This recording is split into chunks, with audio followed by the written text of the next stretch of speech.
BJP में सब भ्रष्ट बैठे हुए हैं और इनको देश को सिर्फ लूटना है।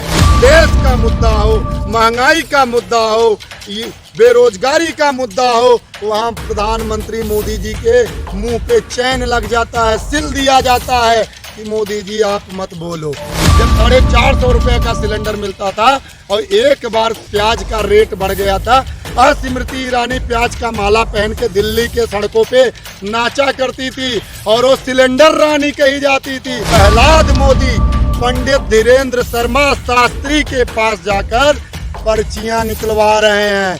घबराहट हो गई है, डर गई है बीजेपी। 2024 में माननीय मोदी जी क्या फिर 2024 में प्रधानमंत्री बनेंगे? भक्त हैं जो बाबा जी नारा लगाते रहते हैं। बाबा जी के ऊपर बहुत सारे मुकदमे थे, उन्होंने अपने सारे मुकदमे हटा लिए। राम के आदर्शों का किस प्रकार पालन करते हैं? उन्होंने तो एससी समुदाय को गले लगाने का काम किया था नहीं, केवट को गले लगाए और सबरी का जूठा बैर खाया। प्रभु श्री राम का आदर्श यह था कि वो ललकार के वार करते थे, सीने पे वार करते थे।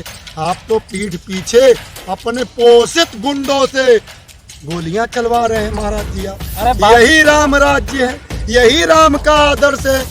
बीजेपी के कथनी और करनी में अंतर है। आज अगर कहीं ना कहीं देखा जाए पूरे भारत में बीजेपी की तानाशाही से एससी ओबीसी समुदाय के लोग परेशान हैं। बीजेपी के नेता जो हैं ये केवल भ्रष्टाचार में लिप्त हो गए हैं।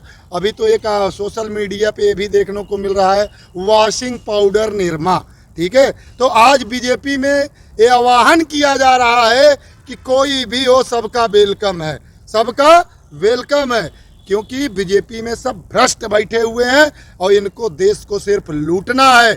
जिस प्रकार हमारे देश में अंग्रेजों ने 200 साल शासन किया और हमारे देश की कीमती चीज़ों को विदेशों में उठा ले गए, आज माननीय प्रधानमंत्री मोदी जी के नेतृत्व से 2014 से लेकर 2023 चल रहा है। हमारे देश की सभी चीज़ें प्राइवेट हाथों में कर दिया गया। हमारे देश के युवाओं को 2014 से लेकर अगर 2023 तक देखा जाए तो कोई भी भर्ती इन्होंने निकाला नहीं।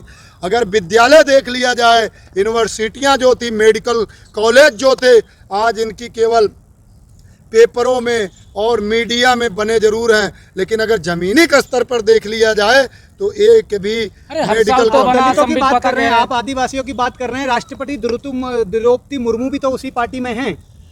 राष्ट्रपति द्रौपदी मुर्मू जी देश की प्रथम नागरिक है और आपने देखा जब संसद का उद्घाटन होने जा रहा था, उनके पदों को, उनके गरिमा को और उनके सम्मान को भी ठेस माननीय प्रधानमंत्री मोदी जी संसद खुद उद्घाटन करके करने का काम किए थे और सभी विपक्षी पार्टी इसका विरोध किया था। लेकिन ये बीजेपी के पार्टी और माननीय प्रधानमंत्री मोदी कहीं भी फीता काटना होता है तो फीता काटने के लिए पहुंच जाते हैं। और लेकिन अगर कोई देश का मुद्दा हो, महंगाई का मुद्दा हो, बेरोजगारी का मुद्दा हो, वहाँ प्रधानमंत्री मोदी जी के मुंह पे चैन लग जाता है, सिल दिया जाता है कि मोदी जी आप मत बोलो, मोदी जी आप मत बोलो। और 9 साल बेमिसाल का नारा लगाते हैं। नारा क्या लगाते हैं?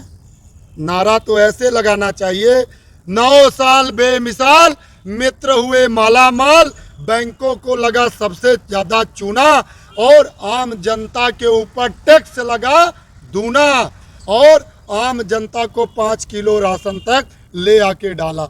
और आज की महंगाई देख लीजिए, 300-400 रुपये किलो मिर्च जो फ्री में मिलता था धनिया, अगर सब्जी लेने जाते हैं। प्रोडक्शन पे बात होती है ना कि प्रोडक्शन कम है तो रेट ज्यादा है, सप्लाई एंड डिमांड की बात हो। ये तो सरकार के हाथ में सब कुछ है। अगर सरकार कंट्रोल नहीं कर सकती है तो पहली बात तो ये कि 2014 से पहले अगर देखा जाए जो कांग्रेस की सरकार थी, और इन्हीं में कई नेता ऐसे हैं बीजेपी में, जब 450 रुपये का सिलेंडर मिलता था और एक बार प्याज का रेट बढ़ गया था, स्मृति ईरानी प्याज का माला पहन के दिल्ली के सड़कों पे नाचा करती थी और वो सिलेंडर रानी कही जाती थी।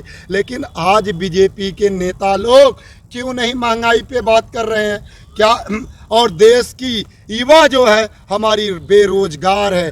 हमारे जो कंपनियां इंडस्ट्रियां चल रही थी, कई इंडस्ट्रियां कंपनियां इस बीजेपी सरकार की तानाशाह में बंद करके घरों पे बैठ गए। इतना ज़्यादा टैक्स हो गया है कि वो कंपनियां अपनी चला नहीं पाए, जिससे कि बहुत सारे लोग बेरोजगार हो गए हैं।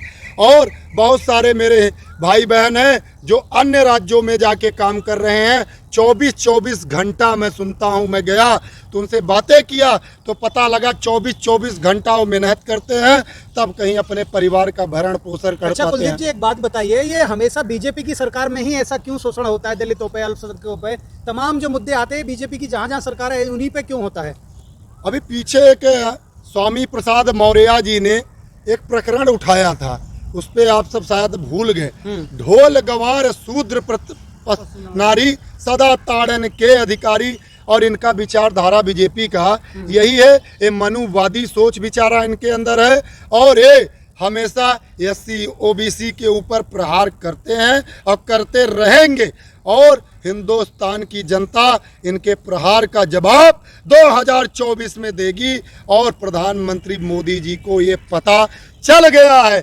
और इसका प्रकरण इससे पता लगता है कि वो परिवारवाद के नारे भी तो लगाते हैं, और इनके भाई मोदी जी के भाई प्रहलाद मोदी पंडित धीरेन्द्र शर्मा शास्त्री के पास जाकर पर्चियां निकलवा रहे हैं। घबराहट हो गई है, डर गई है बीजेपी कि 2024 में माननीय मोदी जी क्या फिर 2024 में प्रधानमंत्री बनेंगे।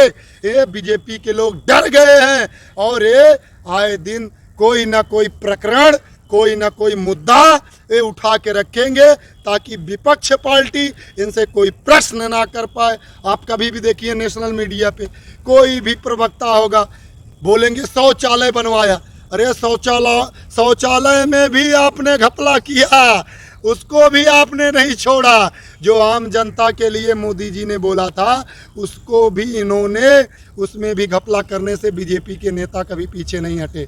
जो आम जनता तक इनका विकास था वो आम जनता तक पहुंचाए नहीं, ये पहुंचाए उद्योगपतियों के लिए, ये पहुंचाए गुंडों के लिए। आज नारा लगाते हैं ना कि विपक्ष पार्टियों के गुंडे थे।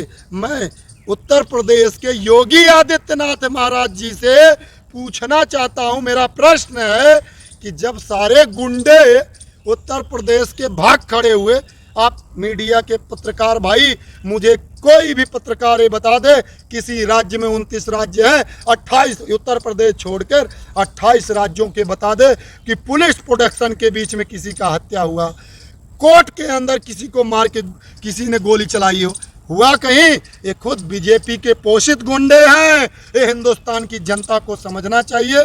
कुछ अंधभक्त हैं जो बाबा जी नारा लगाते रहते हैं। बाबा जी के ऊपर बहुत सारे मुकदमे थे, उन्होंने अपने सारे मुकदमे हटा लिए। अब क्या है, अपने आप को साफ दिखाते हैं। बाबा जी का मैं विरोध नहीं कर रहा हूँ। बाबा जी की एक बात मुझे बड़ी अच्छी लगती है, वो क्या बोलते हैं, मैं राम के आदर्शों का पालन करता हूँ। तो मैं महाराज जी से पूछना चाहता हूँ, अगर आपकी कथनी और करनी में अंतर है, गांव में एक कहावत है, मुंह में राम बगल में छुरी, मुंह में राम बगल में छुरी। तो महाराज जी जरा आप ये बताइए कि आप राम के आदर्शों का किस प्रकार पालन करते हैं। उन्होंने तो एससी समुदाय को गले लगाने का काम किया था नहीं, केवट को गले लगाए और सबरी का जूठा बैर खाया। और आज आप महाराज जी, आज आपकी सरकार में क्या हो रहा है? प्रभु श्री राम का आदर्श यह था कि वो ललकार के वार करते थे, सीने पे वार करते थे। आप तो पीठ पीछे अपने पोषित गुंडों से गोलियां चलवा रहे हैं महाराज जी। आप यही राम राज्य है, यही राम का आदर्श है। ये हमें नहीं, मैं भी हिंदू हूँ, हम भी हिंदू हैं, हम भी जय श्री राम के आदर्शों को पालन करते हैं, लेकिन विचारधारा का हमेशा यहाँ पे विरोध हुआ है। अगर जो चीज़ मैं आज कह रहा हूँ, मैं जो चीज़ कह रहा हूँ और उस पर अगर खरा नहीं उतरूंगा तो मुझे भी ये जनता भाजपा वादा कर रही है कि इस बार कांग्रेस मुक्त सरकार बनाएंगे 24 में। इस बार भाजपा मुक्त